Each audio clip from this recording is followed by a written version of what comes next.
It's up above you. There we go. Pull it down, yeah. Took us a while to find it there, but I think we are good. Go ahead, gentlemen. Okay, we're going to be talking about the Tet Offensive, 1968. For years, there's always a conflict of when this thing started. If you listen to the rear echelon, it didn't start until February 6th. They didn't want to let them know that we got caught with our pants down. Actually, it began on the 30th of January when the North Vietnamese and their VC compatriots entered the city of Hue.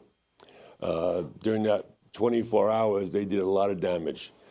They captured a lot of civilians. They had a whole list of who was who, doctors, lawyers, statesmen, teachers, whatever. And they were rounding them up. And if they wouldn't agree to come on board to their philosophy, they were executed. We didn't, my unit didn't find, but several units found hundreds and thousands of bodies buried deep in the ground well after the battle was over. That's unfortunate. The picture of me right there was not Hue City. Give a little story on that quickly. This was day 2, where I'm sitting in the trench at the airstrip, the helipad rather, and 2 huge choppers show up. The ones that with the wheels, the wings on the end and the front. Out comes all these rear echelon types, 45 automatic rifles, all sorts of things. And somebody told me a bunch of women reporters that came out as well. I didn't see them, I don't know. Well, the North Vietnamese are watching this across the river. Prime target, right? They launched in 3 or 4 rounds, well off the mark. Well, they all turned back around, got back on those choppers, and got out of there. The only one that was left was the Marine combat photographer who took that picture. I guess he needed a story of why he stayed there. As a matter of fact, that picture is in the Marine Corps Museum in Quantico. And that actually happened. I caught that bullet in the helmet on December 15th, 1967, in the DMZ, just out in front of Can Tien. We were on a 2-company operation. Bravo Company went out first with 2 tanks, about 2 hours ahead of us. The concept of Bravo going out first was to set up a line that we were supposed to push the NVA into. Well, getting a company of Marines out there, kind of quiet is one thing. 2 tanks, forget it. I mean, they make a lot of noise, as you guys know. We went out, we moved out. We moved to the west, then made a sharp turn, moved back to the east.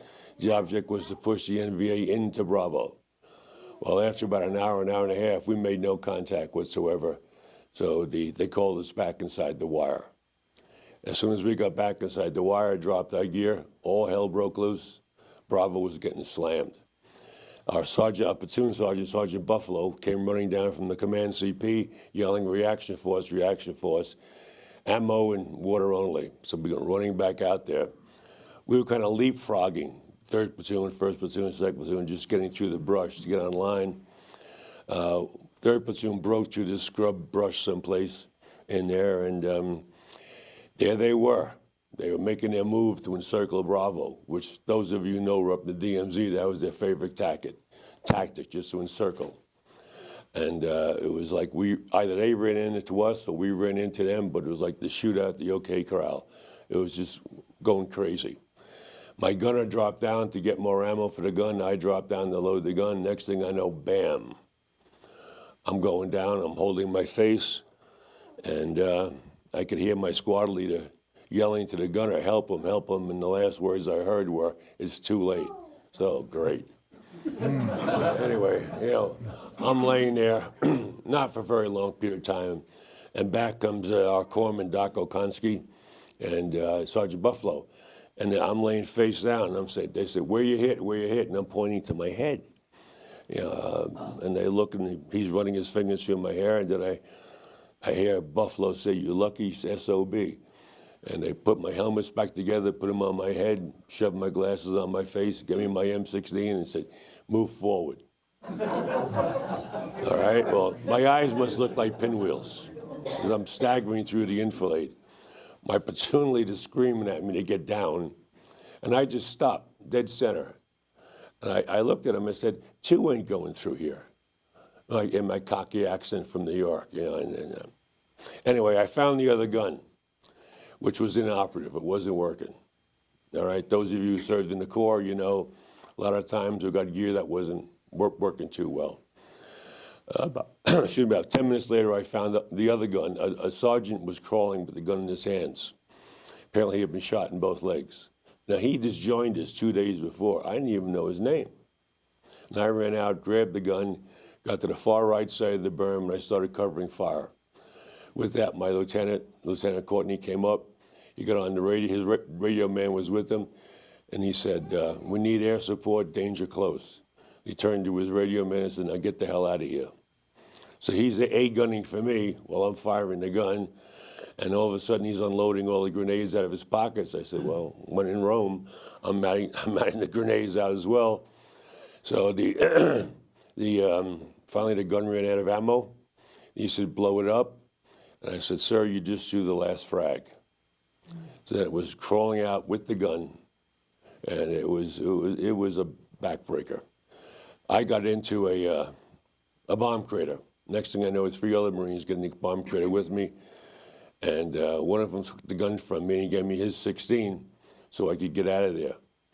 Got back inside the base. Everyone who saw what happened when I got hit in the head figured, he's done, he's gone. I'm sitting on my bunker. My guys are walking past me, rubbing my head for luck. And, Bill, let me stop you for a second. When you say gun, for people that are not in the Marine Corps, you're talking about a machine gun. Machine guns, I apologize. When I say gun, it's a machine gun. The M16 is a rifle. And you've heard the comment, guns up, that means get the machine guns up there. It's something we never want to hear. 6 words you never want to hear in the Marine Corps. Guns up, Corpsman up, and there's one other one. Rockets out. Fixed bayonets. Fixed bayonets, thank you very much. And whatever, so that was Cantien, December 15th. December 23rd, they moved us out of Cantien back down to the Quang Tree area, just outside the city. And there's a pretty nice area that we moved to. So we ran patrols out of Quang Tree. Point that on the map. Sorry, ma'am. Oh, sorry, I apologize. Right there. Way up here. DMZ. Now, are you looking for Quang Tree or DMZ? Well, yeah, It's it's not down up there there. where you were. Yeah. It's. No, we're it's way up here. there. This is off the That's map. way, it's up about right there, Okay. right on the DMZ, the demilitarized zone. Anyway, we ran patrols out of Quang Tree for about a month. No big issues. We got into it once with a running firefight with some NVA, 3 or 4 of them. We couldn't find them. We found a lot of blood, but no bodies and no wounded. So we got back to our battalion area. About 4 days later, they come in with a wounded NVA officer. And he wasn't even bright enough to destroy the documents he was carrying. The documents he had were outlining the entire operation of the Tet Offensive for Quang Tree. So whatever that happened, if that got to Westmoreland or not, we don't know. The Army started coming into Quang Tree, taking over from us. We moved out. We were the last company out of Marines. That was December 29th. Yeah. We were the last company out. Only half of us got out. The 3rd platoon, some of the 1st, some of the 2nd platoon. The rest was stuck up north. Next morning, we got down at Fubai. It was pretty decent. Hot showers, clean clothes, good food for a chance. Also, we got a tour. We got to go to the slop shoot. Now, for a lot of you who don't know what a slop shoot is, it's the enlisted men's bar, and it's named aptly, slop shoot. Anyhow, we all got back to our hooch, the bunk, the thing we were sleeping in. About 4:30 in the morning, they kicked us out of the racks and said, saddle up, we're moving out, moving south. It was a CAC unit that was getting hit. We were going down to help it. By the time we got down there, you could smell the cordite and the gunpowder in the air, but there was no firing going on, so it was over. So they turned us back around, headed back into Phu Bai. Great, we're heading back in, some more sleep, some more chow. I was wrong about that. We went in the south gate, excuse me. Well, Went in the south gate of Phu Bai, out the north gate, and proceeding north on Route 1. And basically, we got to an area where Route 1 made a radical right-hand turn. And there was a blown-up Arvin Duster. That's a small tank. You wanna play that video? Sorry? You wanna play that video? You want to play the video? Yeah. Go ahead. This'll set the stage. January 30th, 1968, Vietnam.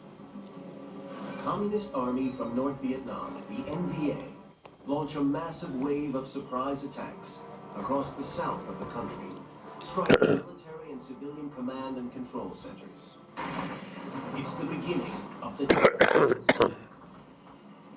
In 3 years of fighting, this is the first time major NVA forces move out of the countryside to attack cities and U.S. bases. Calls are coming in all over South Vietnam that things are under attack. It is chaos. In the imperial city of Hue, South Vietnamese forces are sending urgent messages to the U.S. Marines requesting help. Nobody knows what's going on in Hue, not even the people being attacked. So the Marines think this must be a small infiltration unit, this must be Viet Cong, this must be something that we've faced before. In response, 2 companies of Marines, around 300 men, are sent to Hue from their base at Phu Bai, 8 miles away. Lance Corporal Barney Barnes is with Golf Company 25 Marines. We were actually told, don't take your packs, don't take any extra chow, you'll be back in Phu Bai by 1800 tonight. We were told that there were only a few NVA inside the city.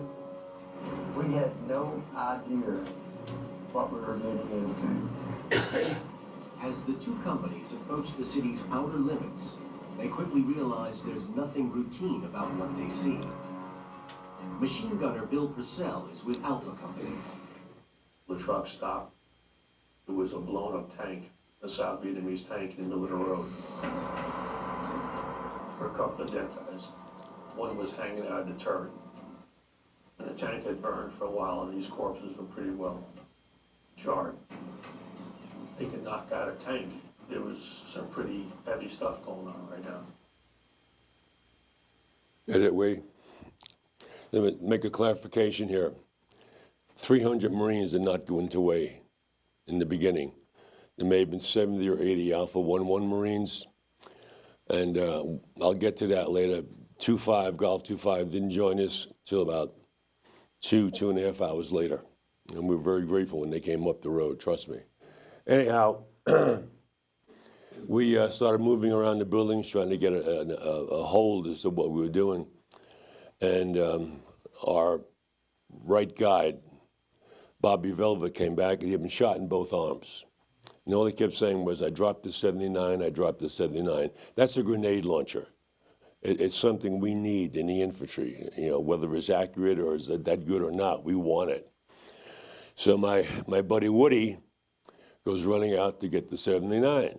I go running out to cover Woody. He bends down to pick it up. All of a sudden, 3 NVA stepped right out of the corner of the building where he was. They looked at us, we looked at them. I couldn't shoot, I would have killed Woody, and they moved on to the building that they got into. So he got back and passed me, and I was still waiting there covering, and up come a couple of Marine tanks, the big ones. And I'm yelling at them, hit the building, they're in there. Well, the guy on the top of the turret with his 50 just spun the gun down on me, and I'm screaming, Marines, Marines at that point. Well, as it turns out, our captain, our company captain, Bachelor, and the tank commanders, we all had a rendezvous conference, and we mounted the tanks. I was on the second tank, left side. First tank moved out. It came to what is going to be infamously known now as the Fucam Canal. That tank just touched the other side of the canal off the bridge, all hell broke loose. They were getting raked with automatic weapons fire, rocket fire. It was a disaster. That tank gunned it. Our tank guns it. And I'm saying to myself, didn't they see what the hell just happened? And in we go, same thing. We get off the other side of the bridge, we got nailed. Thank God I was on the left side, and I had part of the turret to protect me a little bit. So we got over there, the word came to dismount. We grabbed our wounded off the right side of the tank with us when we dismounted, and we formed a circle, like a Custis circle around the wounded, and we were firing it to every possible point of concealment that we could find. Tanks moved up the road, and then we started kicking in doors, getting the wounded out of the street. Their progress is slow, all right. This is further on into the city right now. This isn't where we were. We were in an area just outside of the main Way City area where the MACV compound was. And the buildings that we were moving up the two sides of the street were two-story buildings, side by side by side by side by side, all the way up. So it's like running the gauntlet. Where are we, Grady? Number Highway 1 right there. All right, number we're just, one is MACV. right, we're just south of that right now. We're just south of that. And the word came, come back out, saddle up, we're moving forward. So moving forward, we were doing like, for those of you who don't know what a fire team rush is, there's 4 men to a fire team. One covers while the other 3 advance, and you just keep doing it all the way up the street. These weren't fire team rushes, these were squad rushes. I mean, that's how many it was. We finally get up to a roundabout, huge roundabout. You may want to go here. Yeah, you want it, this one right here? Yeah, that's the one with Josh. Okay. We got up to a rather large roundabout, and what struck me funny was on the right front corner of the roundabout was an Esso gas station.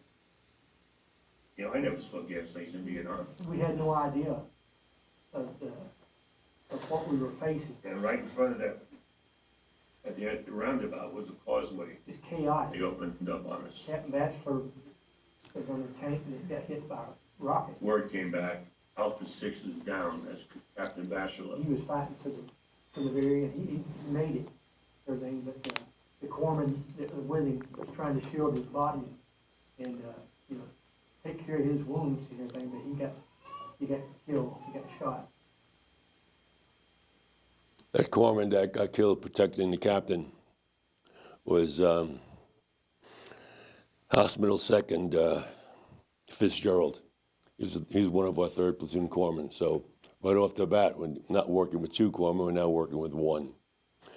So the word came back to get up on Gonzalez, our platoon sergeant, Sergeant Gonzalez. We get up to where he was, and he said, get on line, fix bayonets, we're going to charge across the rice paddy. Swell. So he says, on 3 we go, on 3 we went, and it was the worst mud you could imagine. It sunk up to your knees, and I mean, it just made life a lot more miserable. We finally got to the end of the rice paddy, and I always wondered for years why we didn't get mowed down going across that run. And then it finally dawned on me the causeway was about 20 feet above us. So the NVA were focusing on the trucks and the tanks on the causeway. So we were basically running under the fire. Well, we got to the end and we crawled through a large drainage pipe, got in, took out the first 2 buildings on the left and right side. Convoy proceeded forward. We got up to the MACV and we settled into some little courtyard. Golf 25 moved on to a park just opposite one of the university buildings, and that's where we set up the LZ for the helicopters to come in. Grady, can you point out where the MACV compound was, or maybe built in? Hang on. It's back So we can follow their movement here. MACV, right there. right there. So where was that rice pad? right down in there, those are all rice stalks. Yeah. Thank you. Okay. It's going to be really hard to see in here all these little dots and stuff like that. Those are all buildings. Not very big buildings, but they're all buildings. So you get an idea of how intense it was trying to get around areas.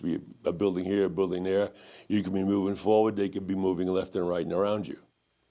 Anyhow, this gives you an idea of the number of NVA units that were operating on our side of the river, the south side of the river. And what did we have? Alpha 11, MACV compound. It wasn't very good. Anyhow, after about an hour and a half, we moved up to the LZ. We took over the LZ. Golf 25 was ordered to move forward to go to the Citadel. LZ right here. And that's the LZ for the MACV Yep. forward unit. Yeah. That Y On the building, river. that Y right there is one of the university buildings. That ultimately wound up being where all the refugees were running to. They knew we had it covered, so they were getting up there, hundreds and hundreds of them. So anyway, Golf 25 proceeds across the Perfume River Bridge, and it wasn't pretty from the first step forward. They got up almost to the Citadel, and you could tell by the volume of fire, they really were into it pretty bad. They started moving back. My colonel, Lieutenant Colonel Marcus Gravel, came up in a Jeep with his A3, Major Hughes, Major Murphy, all these Irish names. And anyhow, he yells down to me, he says, "Gunner, bring your team and bring me a fire team." So up we went. I don't argue with the colonel. So we got across the bridge, and I'm going to tell you, running across that bridge was like a 100-yard sprint. So we got across the bridge. We're not there yet, Greg, but we get there, and the colonel says, "You guys are going to be the final protective fire." That's the bridge. That means the final protective fire means usually it's a platoon or a company size of Marines who are your final protective fire, where the other unit that's involved, heavily engaged, gets to crawl out under your fire. So thank God 25 wasn't pursued, because that would have meant that we would have been the last guys back across that bridge, and that probably would have been very, very pretty. So 25 came back, took over the LZ. They brought Alpha 11 back into the MACV compound, and there were trucks and trucks of wounded. About 2 hours later, they came down and said, "We need volunteers to escort the convoy up to the LZ to get the wounded medevaced out." Nobody moved, obviously. And finally, the guy kept it up. And he said, "If you're on these trucks, you'd want to get some help." So I looked back at my platoon sergeant Gonzalez and my gunnery sergeant, Sergeant Canley, and I just shook my head, and they shook their heads, and up I went. And 5 other Marines came with me. And basically, we had to wait 2 more hours while they were loading up the trucks, getting the ones who weren't going to make it off the trucks, other ones on the trucks. And it was a nightmare all night. Finally, the helicopters, they were coming up the coast. They were going to turn hard east on the Perfume River and come into the LZ. The commander of the truck group said, "Look, if we get hit, don't try and jump on the trucks, so we're going to gun it." I said, "Great, thank you." And anyhow, after he told me that, I got my guys together and said, "Look, if the trucks get hit, they're going to put the pedal to the metal. Stay with them as best you can. Keep going up, running up to the river. The closer you get, start screaming, 'Marines coming in, Marines coming in.' Because the guys in the river aren't going to know who's running up that road." And I said, "I'll be in the back of the column. This way I can cover both sides, and I'll try and buy you as much time as I can." Thank God we didn't get hit. About 20 minutes later, in come the choppers, and they load up all the wounded on the choppers, load the trucks back up with us, and we get back inside the compound. 3 times that night, the NVA they wanted to test what was going on inside MACV as far as them being able to defend themselves. And they forgot that we were going to be in there as well. So it was a sleepless night. Next morning, we got out. After that picture was taken was the second morning, the one I told you about with the bullet in the helmet. Next morning, we take over the LZ, and I don't know where Golf was operating out of. I really don't know. It was just the two groups, us. Now, they had sustained over 40% casualties going across that bridge. So their 150 plus Marines in the company is now down to nothing. We were out of 70 or 80, maybe down to 35. So there wasn't a bunch of us left to fight. As this went on, we held the LZ that day. About a squad of us would maintain the LZ. Other squad would reach out to the west, trying to just see how far we could get without getting hit with fire. Third day comes. What's that one now? The 31st, the 1st, the 2nd. We did 2 more days like that at the LZ. The 3rd, February 3rd, we moved into the area. You see that Y right there? Well, that NVA flag right there is covering another Y. That's another university building, about the same size as the one we were defending. And I think right now that's the Saigon Hotel Marin, if I'm not mistaken. So we tried to take that building. We got in, no problem. We fought our way in, except they had every window and doorway zeroed in from the outside. You made a move and you weren't covered, you were getting slammed. Maybe about, I don't know, it was about 20 minutes, 30 minutes later, I went to look out a window and I knew to take my helmet off. So I'm peeking out and that guy must have been laying there waiting for some idiot to show his nose, and I did it. As soon as I hit, he fired. Well, it hit the end of the window thing there, sent me flying with shrapnel in my face, and I went flying backwards. And my A gunner, who was a colored fellow, I thought he turned white when he saw what happened. And then I hear a lot of moaning outside, but the bullet hit the window, hit the wall, ricocheted out, and hit one of our guys in the right cheek. I mean, it caused a lot of pain, but no severe damage. But he was in a lot of pain. The corpsman got him doped up, so he was happy after that.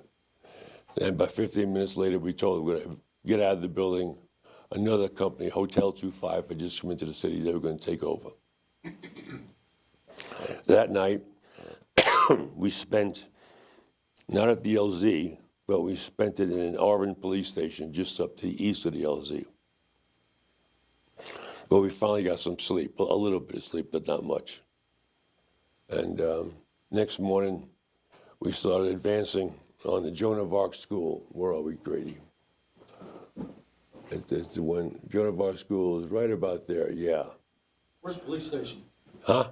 Police station, Brady. Okay, you're moving down to the southwest from where you spent the night. That's within about 700 yards. Yeah, okay. So anyway, the Joan of Arc School, old French colonial style, 4 sides, square, open in the middle courtyard. Out front was an administration building. So that's how we would go through to get into the Joan of Arc complex. So you'd walk in, run in rather, come through an archway, then you had to get into one of the buildings, one of the 4 corners of that structure to find out where you're going to be firing from. Now the NVA had 2 of the positions to our left. We only had the 1 position we were trying to get a hold of. And remember, everyone told you this was a surprise attack? Okay, remember that? The first day we came in on that road, I'll call it the Gauntlet, every unit up, every house up there had all their furniture, everything they could find, barricaded up against the doors, so we couldn't get in. Here, there wasn't a stick of furniture inside the university. We got into the Joan of Arc. All the instruments, some desks and everything else were loaded into a room downstairs. So somebody had to know something.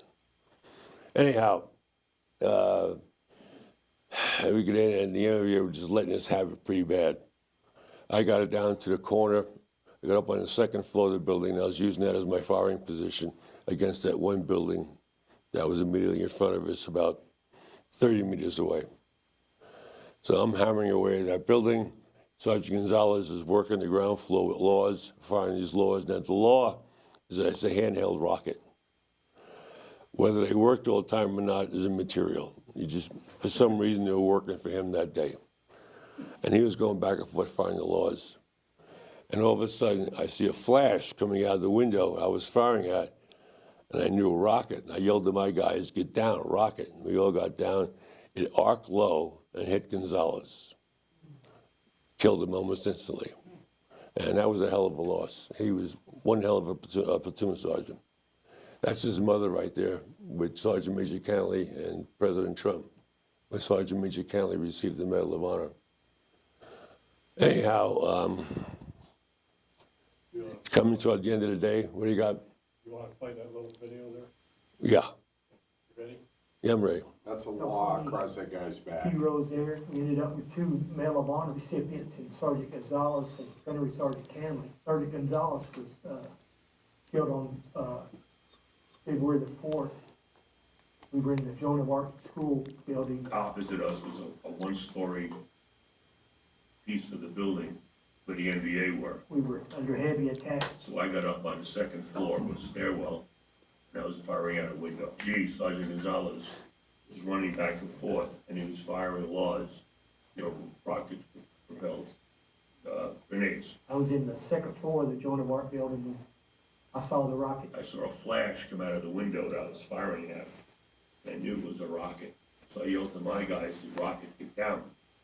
So we got down, the rocket arc low, and hit G. Several of us ran from the second floor down to the first. Didn't kill him at first. I could hear him moaning, calling for help, and I started screaming to the foreman. Doc O'Konski got to him, and he was gone. We thought the world of Sergeant Gonzalez. Tough as nails, took crap from nobody, and really, he took care of the platoon. He carried a satchel full of grenades and a shotgun, and I tell you, before he left, he helped eliminate a lot of NVA soldiers, but he was fierce until the day he died there. That was a big loss, a very big loss when we lost G. I call him G. I have to explain what's going on. When he first joined us, it was in Quang Tri after Cantien. New platoon leader, a new platoon sergeant. He was on his second tour. He came back, and we got him as a platoon sergeant. And he was as tough as nails, but he was fair. And he had a pecking order. The top of his pecking order, he called him G. Next level down, Sergeant G. Next level below that, Sergeant Gonzalez. And there were several people at that level, and that wasn't a very good level to be at. But anyway, I'll get to this picture later. Anyhow, I got to call him G with test firing guns in Quang Tri. There's a giant ravine. Halfway across the ravine, the engineers set up a bunch of 50-gallon tanks painted orange. And that was our targets, because you couldn't go above the ravine because there was a big village back in there. Well, we're just sitting there, the other gunner and myself, Ando, and up comes this other platoon from Alpha Company, gun squad, and this guy, he could talk trash. And he's going on and on and on. I guess he and Ando went to gun school together. So I said to Ando, can he shoot? And he said, yeah, he can shoot. All right, they go first. Well, he opens up, and he's about 100 meters over the damn ravine. So, you know, that village got peppered pretty good. So everyone's screaming, come down, come down, come down. And he couldn't get it under control. Our turn. We get up there. Get down in the prone position, we open up, bing, right on target on the barrels. We're doing pretty good. We're traversing right, traversing left. Next thing is G yells from the hip. So we jumped up and firing from the hip. And we're hitting the same targets. We're right on it. For some reason, we were pretty good that day. What we didn't know was Colonel Gravel and his XO were above us, watching this whole thing go on. So I turned around, I see G, and he's punching the other platoon sergeant in the arm, kind of laughing at him, you know. Our guys did well, your guys, you know what the word is. But anyway, get back to our area where we're sleeping. He said, hey, Purcell. I said, yeah, G. He goes, you call me G from now on. So I went to the top of the pecking order, which I felt pretty damn good about that. No, seriously, he was a good guy, you know? Anyhow, this thing here, I'm going to get into this now because it's easier to explain. 50 some odd years ago, right? Everyone was saying G got killed in the Joan of Arc Cathedral. Everyone thought this was the Joan of Arc Cathedral. Now, Joan of Arc had a chapel, and he didn't even make it to the chapel. Let's put it that way. He died in the building where the classrooms or whatever they were, you know, what we call them, squad bays, whatever they were. And the argument went on for years. But one of our guys from Alpha went back with the College of the Ozarks with their graduating class to view Vietnam, especially Way City. And he went in and took a bunch of brochures. This is the St. Francis Xavier Parish Archdiocese. Argument solved. But anyhow, as you can see, the pockmarks. Now just imagine, those of you who may have gone through Paris Island or not, just imagine what your PMI would be saying when he saw those holes in those walls. He wouldn't be too happy. Anyhow, I think coming out of the building is that Larry Lewis, that fellow you just saw. He's right there. Yep. He's right there. Yep. That's Larry Lewis. That's him as well. Yeah. Sergeant Gonzalez, Gunny Canley, Lieutenant Smith, now General Smith, and I forget who the other fellow was. And anyhow, end of the first day, everyone's licking their wounds. For whatever reason, I think I understand it now, we would never stay in the real estate we took that day, because there's no way we could hold it. I mean, the NVA had no source of, had no lack of source of resupply, or between bodies of people and ammunition and whatever. So they'd pull us out and get us into a somehow informal chain of defense, Alpha 1-1, Golf, Hotel, whoever's in the city. So if we had to tie in together, we had a chance of doing it. Next day we go back. Same thing all over again. And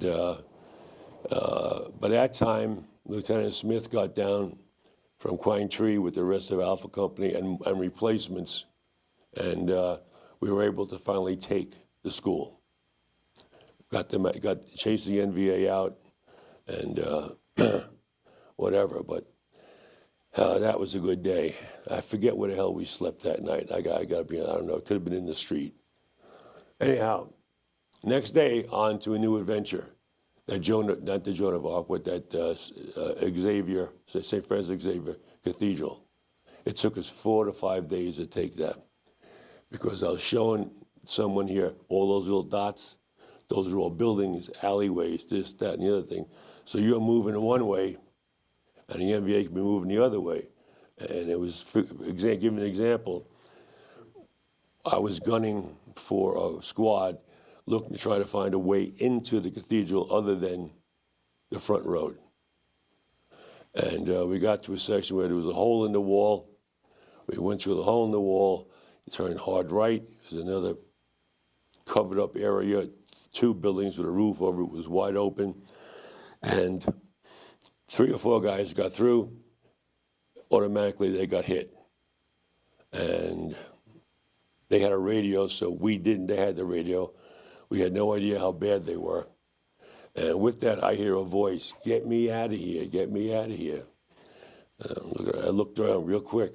Sure enough, there's this Marine behind what used to be the milk boxes. They brought milk in the old days, the quart bottles, you know.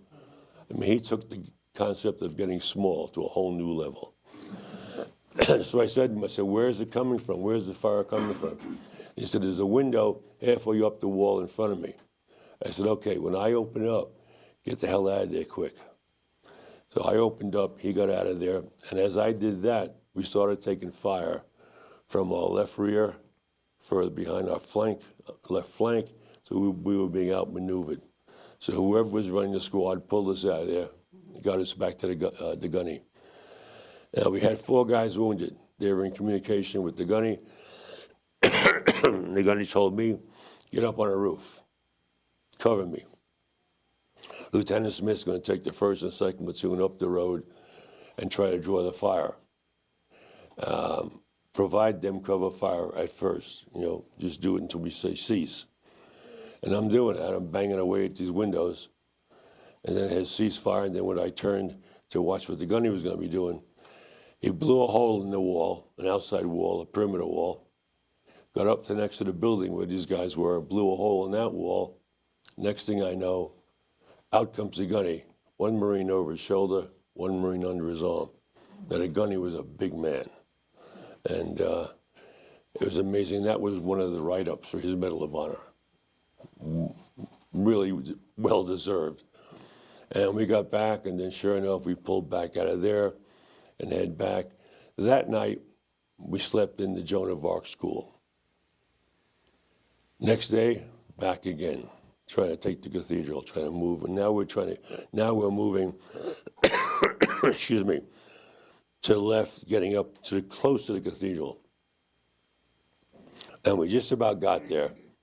And it was a street, a road that we could not get across. It's too much intense fire. That went on for a better part of a day. With that, all of a sudden I hear the clankety, clankety, clank. I looked out, and here comes the Zontos. Now, an Ontos is a 106 recoilless rifle vehicle, track vehicle, and it was crucial to our survival in this battle. The gunny found it, brought him up. He got them right up next to us, and he said, "You guys get down in there and cover your ears." And they fired all 6 tubes at one time. At one time? What? Oh, God almighty. You rose off the ground. It's unbelievable. And that ended all the nonsense across the road. So we were able to get in there and more or less clear it out. And some of you may have heard me say this before, huh? Was there, the Ontos is interesting, did they help in other ways in terms of knocking some of those doors down and, just helping The you? whole side of the building out. But we didn't use, you couldn't go through a door. You couldn't get to a door. Those Ontos, I understand. Well, the 106 recoilless on their own and the Ontos would create a door. That's a single barrel. That's a single barrel. That's the 106 recoilless. They had 6 of those mounted, 3 on the side. Man, that So was, anyway, if we couldn't get in the door, they would create a door, which is fine. There's an Ontos. Yeah, what it that's it looks right like. there. The recoil on that, if you stood behind it, you were gone. Believe it or not, there was very little recoil for some reason because I guess that's the why rear. it's called a recoilless rifle. Yeah, It's got a exactly. valve in the back, and all of the explosive that's propelling the projectile out the barrel is released behind the weapon. That's why you don't want to be behind that thing when No. it fires. It will No way. blow you apart. So we get across the road, and it's another compound, a walled-in compound. This must have been a very wealthy area. Well, this part of Way City was very wealthy. We get in there, and we're moving through the buildings, and one of the Marines, I don't know who he was, went upstairs to the 2nd floor of this building. I was covering for him, and he yelled down, "There's a bunch of dead NVA up here." And with that, I could hear this voice, "Don't shoot, don't shoot." And I said, "Well, I got a couple of live ones down here. Be careful, come on back down." So going back and forth, they didn't understand my lousy Vietnamese, trying to get them to come out. And I said, "Do you speak French?" And they said, oui, français. And well, I struggled through that as well, but I finally got them to come out. I said, "We no shoot, no shoot." It must have been a 16-year-old girl and her grandparents.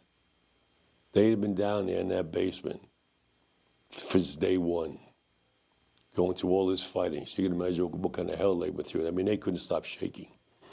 So a couple of guys got them back to the MACV Center, hopefully got them some care and some food, and then brought them up to the university building. But anyway, that was that adventure.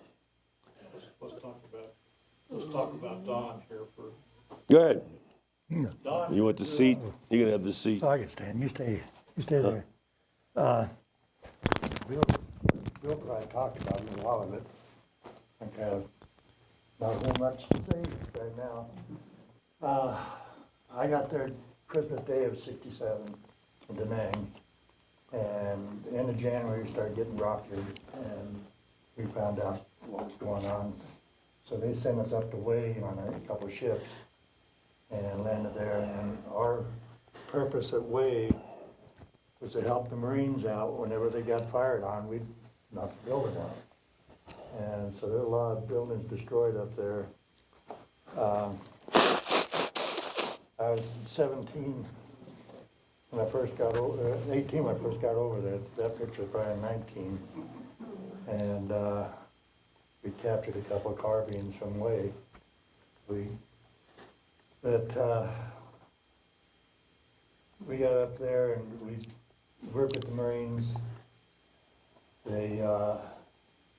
They'd point some buildings out where they were getting shot at, and we'd end it.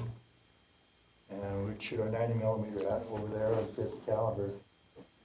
And there was several times when they had wounded Marines, we'd load them on the back of the tank and take them back to an LZ zone and go back over there again. And that tank is psychotic reaction. And we were proud of the name.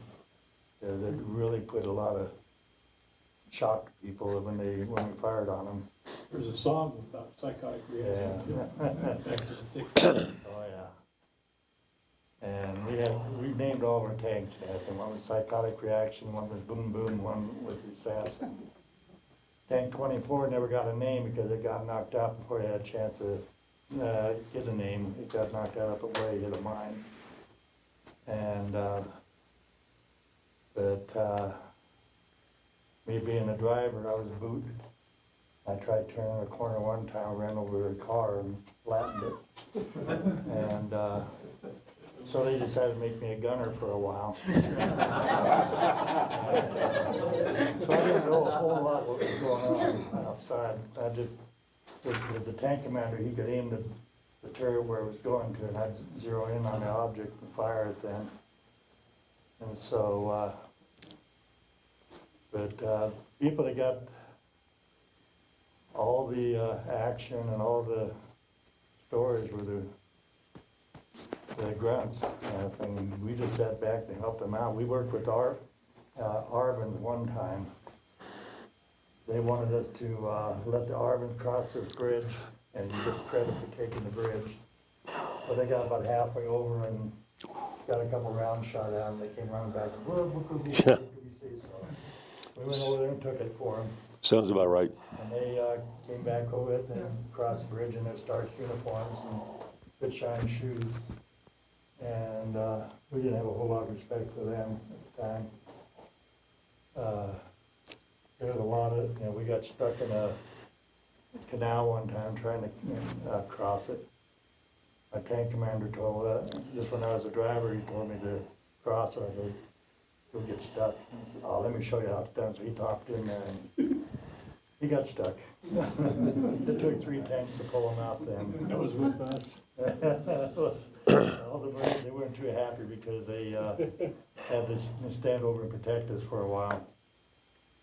But like Bill said, a lot of the guys didn't like tanks because they were noisy. And you could hear them coming from miles. But they got hit and everything. They really appreciated the tanks then after that. I don't really. Tell them what it's like when you start getting hit, get pinged by NVA. Yeah, but when I was a driver, you started hitting, I was there about a month and a half when I started realizing how bad, what it was like. And sitting in the tank and all of a sudden you start hearing these pings and everything. I have to throw that latch down real quick and everything. And it just, the dinging and everything, like hitting the metal with a hammer. And so the main thing we feared were the RPGs. And we used to put track around the turret and everything else to try to protect it. And we had one RPG shot at us and it hit a little bit short, right, about 30 feet in front of us. And Marines knocked them out. But I don't know what else to say. This is my first How time hot was it speaking to inside anybody. the tank? Pardon? How hot was it inside the tank? Oh, it was hot. Everybody thought we had air conditioning in there, we didn't. We had an air blower in there to take and blow out the exhaust of the 90 millimeter.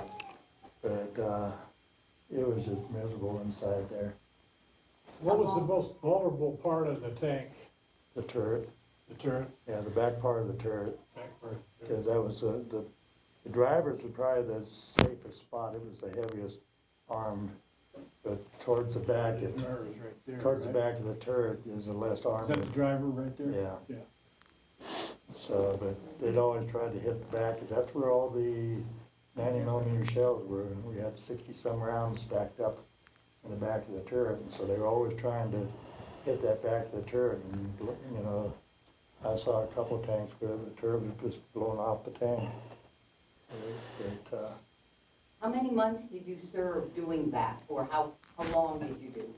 The normal tour is 12 and 20, 12 months, 20 days. And so I got there Christmas Day of 67, I left January 15th, 10th, I think 10th of 69. And how much of those days did you do that? Oh, girl, I was in the tank all the time and everything. We'd be on operations, and there was always time coming back and we'd party. A lot of drinking going on afterwards, back in the barracks. But that ship, that's when we were heading up the way. We were on one of the ships going up there the way at the time, so we carried a couple tanks at a time. And but basically during the monsoons, we didn't operate because you'd get in the mud in the rice paddies and get stuck, and so we'd be on bridge watch and try to protect the bridges. And they were always trying to knock those bridges out. And we got hit with rockets one time. And we had to call back, get permission to fire back. And battalion headquarters said, no, coming from Friendly Village, you can't fire. And my CO said, Friendly Village, hell. We fired 3 rounds there and knocked it out.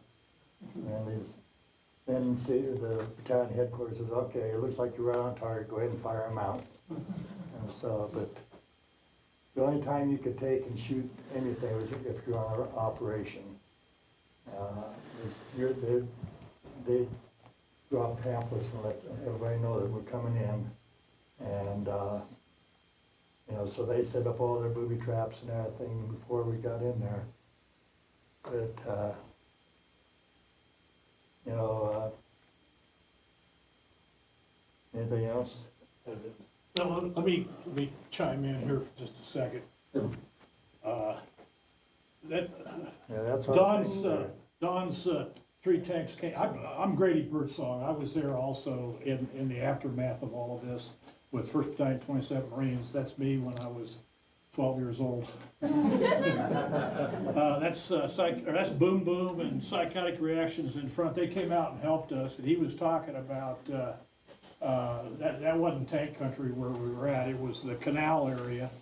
The rice supply of all of this operation was out there to the east on the coast, and our mission was to go out there. Bill's unit pushed all of the NVA back up into the Oshaw Valley and out into the rice paddy area. And that was real precious to them because that was their food supply out there. It took us 2.5 months to clear that area out there, and we had the tanks out there and the Ontos. And the tanks, man, they couldn't go over those bridges. No. It just busted. I mean, one of your tanks you talked about it, got stuck. Well, they went out through the canal and the water was up to here. And, Yeah, yeah, I don't know. he just went up one side, got stuck, tried going up the other side, in the middle, and he was done. Well, there was a bunch of pissed off grunts because they had to Yes. stay there and guard that Protect tank us, until you got yeah. a tank retriever out there to get it out of there. And that took a couple days. Yeah. But anyway, I'd like to introduce a young man here. This is one of the Ontos drivers that was supporting Bill on February 7th, and you were there in the Joan of Arc area, school and whatnot. Well, hang on a second, Rick. You have to understand that the tanks I told you about, the day one, they had no armor. They had no rounds. Yeah. So all they were good for was, like Don was saying, getting wounded out of the bad areas. And cover. Political reasons, they wouldn't allow the tanks, Ontos, or 106, or artillery to open fire until about the second week of the battle. So it was insane. Once that happened, it was a godsend.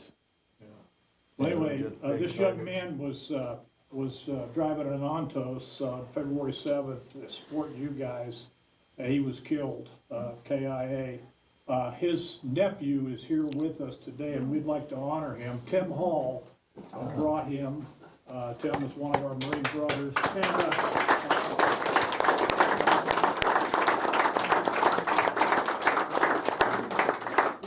Thomas didn't know anything about it. He'd met Tim Hall, and Tim was telling him, and Tim and I did a little bit of research for him, and this is the most he knows about his uncle so far. We're going to tell him some more here later on. But anyway, that's the Ontos that his uncle was driving. Well, I'm not sure if that's the exact one, but it's like that. And I'm pretty sure that's Colonel Cheatham. Cheatham? Yeah. I can't tell with his head going the other way. He was a big man. I'm pretty sure it is. Okay. Can you go back to that book, the color, the Echoes, the picture of Echoes? You want one more movie? Is that Ontos out of Turk? Is that on Turk? I'm sorry? Is that Ontos on the No. Turk? No. Yeah, So so the whole you vehicle. have to turn the whole vehicle. All right, this book, Echoes of Our War, was put together by Colonel Fisher, who he's still a member of Cooper's Troopers, and even though he knew all of us, he never served with any of us, we didn't serve with him. He was down south operating with the Vietnamese Marines. But he decided he wanted to get together and put together a recollection of memories. As a matter of fact, Denny over here, Tom, Grady, myself, anybody else in the room in Echoes? Mark? Mark. Well, Mark was the editor. The editor. He cleaned up the language. Mark is the editor of this book. He brought a crayon to find. But anyway. Grady was my boss in that project, so he gets the credit. But anyway, I mean, if you can find a copy of it, I think the Amazon has them for sale. Huh? It's in the library here. Okay, yeah. You can buy it on Amazon. And here you're going to get 9 stories of Marines, one of a Navy corpsman. And the interesting thing about it was, only 2 of us served together. Everybody else served in different units, different areas. But the idea and the same nonsense that I went through, the other guys are going through as well. We just didn't know it. But it's a good read, and hopefully you look it up. Got one more movie here, and then. One more movie? Yeah, Josh. I know I get paid for this? We got up. You're it. Pizza. We pay in pizza here, Bill. Yeah. Just a second, bear with me. The reality set in, it's all out of our hands, it's all up to God, whether or not we survive. And after a while, it didn't matter. What kind of fighting is it going to be? It's house to house and from room to room. Death was just everywhere. In the Marines, they kicked the door open. We took down a message from Westmoreland that's quite different from the interpretation we were placing on the message last night.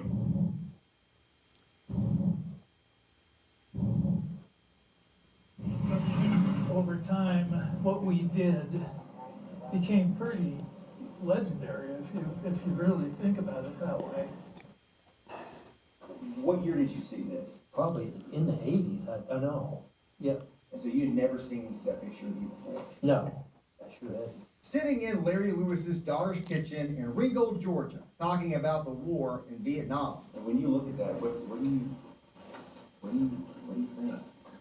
I was trying to figure out where in the world was that their photographer, because this was still a pretty volatile time right there. That picture is from this book, An Illustrated History of Tet, 1968.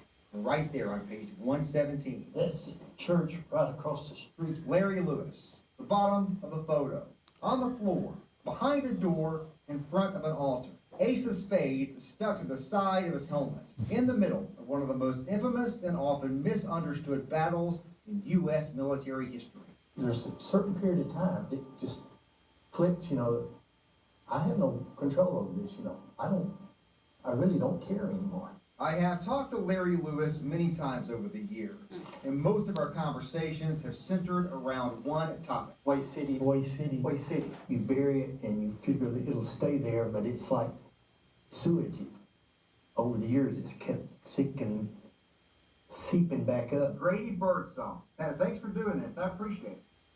Yes, sir. Grady Birdsong was there for the final days of the battle for Webb. Since then, he spent a lot of time studying what happened there. Is there a resource that you think out there that captures, you know, a better essence of what happened? He gave me a few suggestions. Nick Ward's book is probably one of the best that I've read. I was going through some tough times. He included the emotional part of it, along with a lot of the facts. My ex-wife, second ex-wife, at one point she said, you're all screwed up. You need to go get some help, okay?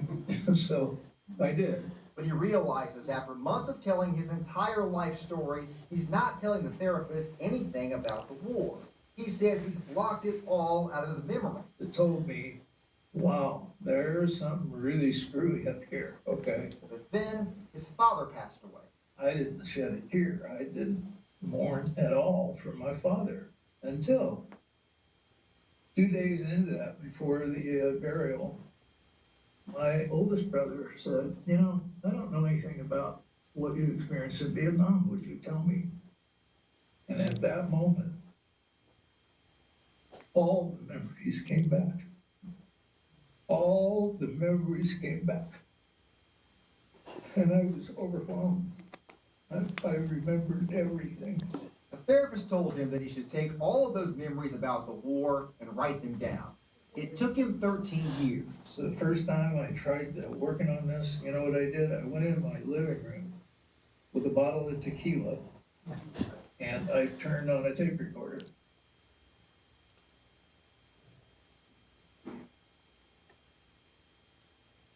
You know, he's right, because I've blocked a lot of stuff out of my mind. And so, I'm always fearing that day that it comes out. Open up for questions. Sorry? Questions. Can I plug the book for just a second? Sure, go ahead. Let me just tell you a couple things about the book. Several of our authors are in the room today. I chose the stories in a specific order because of the way they were laid out.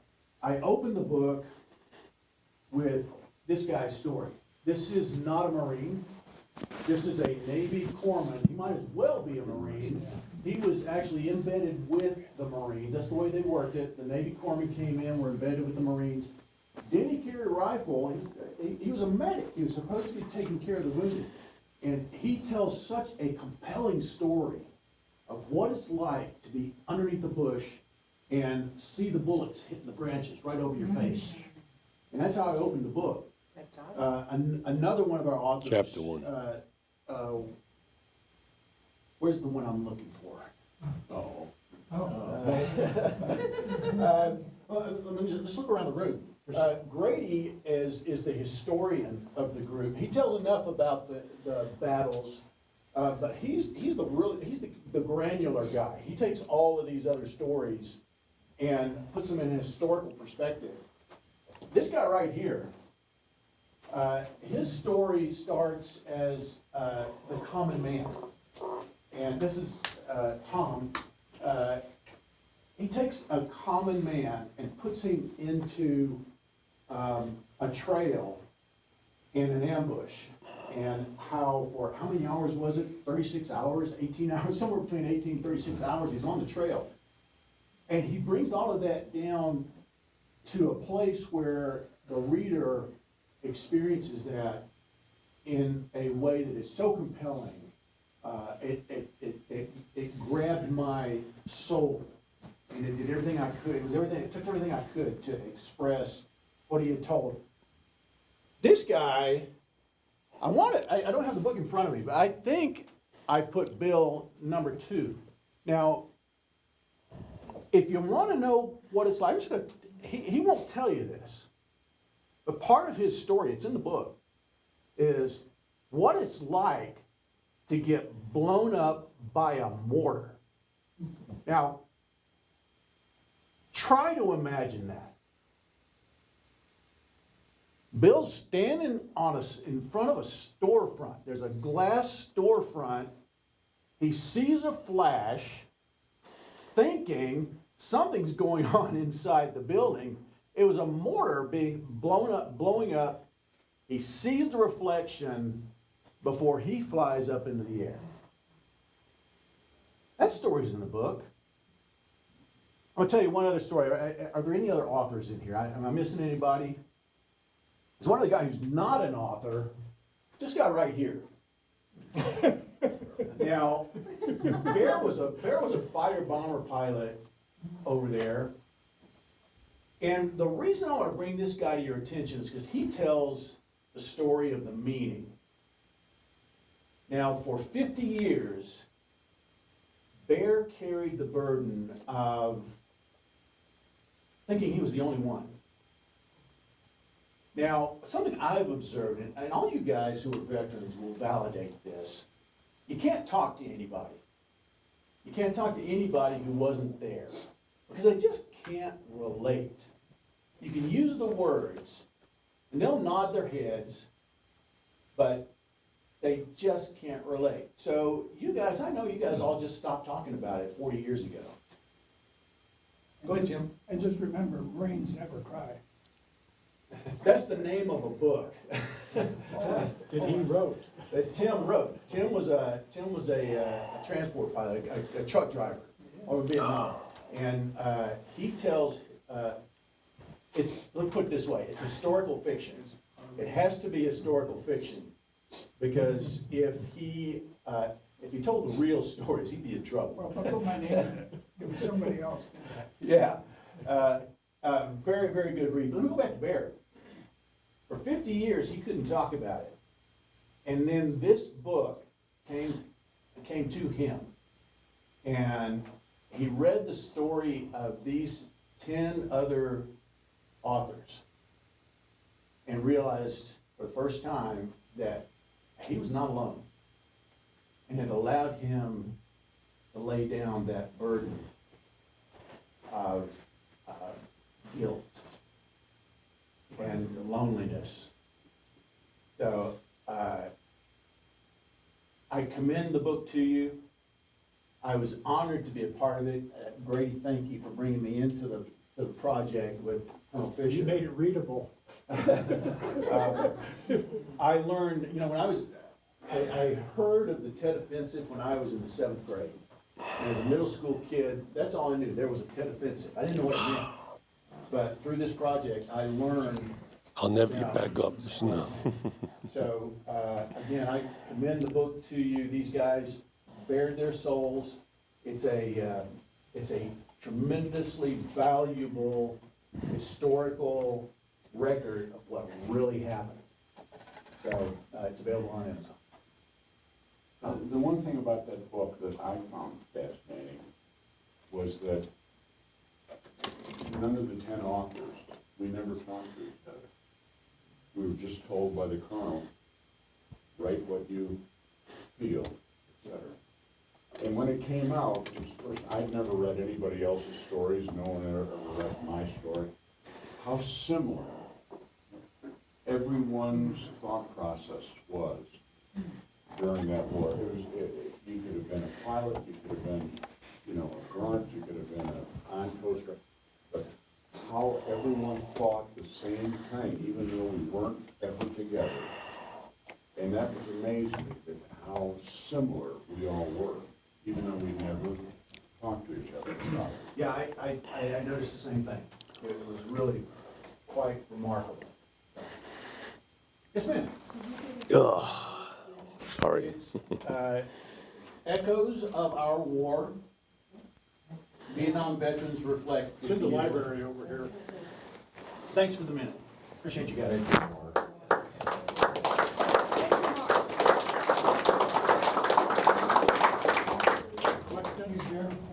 For anybody that's never went to that way, way was like fighting in World War II. They were fighting, building the building.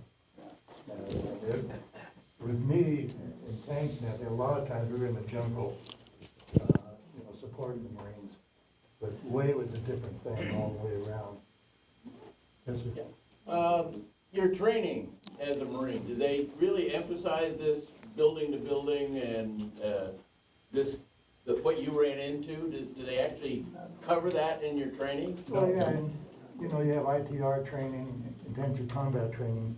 No. You can do a little bit of that, but they rushed us through so quick, that thing. Even in tanks, they trained for the last war. Yeah. Yeah. All of our training in that thing with tanks was World War II training, Everybody, all the tanks go this way, then to the right, and then to the left.